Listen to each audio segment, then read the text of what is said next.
So in this video, we're going to do a few quick examples of antiderivatives of exponential functions. We'll start off fairly simple, and then we'll get a little bit trickier. Let's get into it. So I'm going to divide by the derivative of my power. Looking at my power, it's just x, so the derivative of that is 1. Then I'm just going to copy paste that exponential exactly as it is. Is there anything I can really cancel out? Well, I don't need to write the 1, so I can just write 8 e to the x. And of course, I put a plus c on the end of everything. I'm looking at b. Look at my power. It's a 2x. I'm going to divide by the derivative of my power. Then I'm just going to rewrite whatever that exponential is at the top. I know that that 8 and that 2 could cancel out a little bit. So that's going to be 4e to the 2x. And of course, on the end, we're going to put a plus c. So divide by the derivative of your power and just copy paste that whole exponential back in on top of that bracket, on top of that fraction. All right, next one.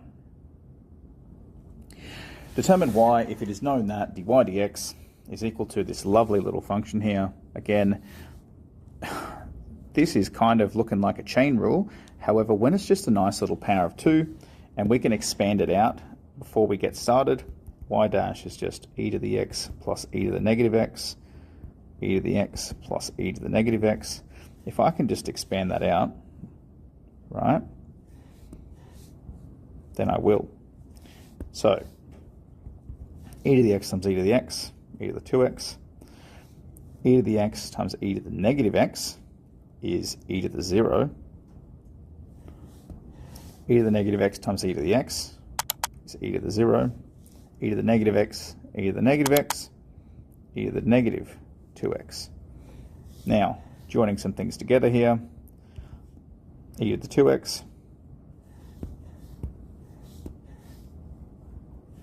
plus e to the negative 2x plus 2. Okay, because this e to the 0 and this e to the 0 are both equal to just 1, so 1 and 1 gives us this 2 here.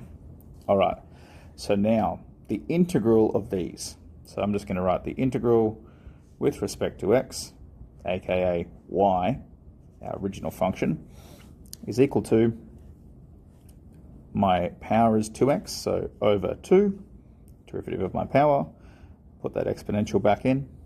Next one, the derivative of this power is negative 2. I'm going to put this back in. Now, I've just got a 2.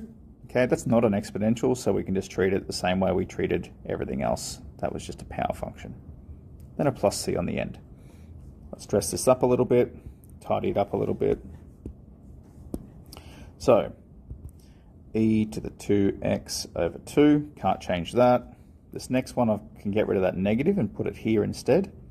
E to the negative 2x over 2.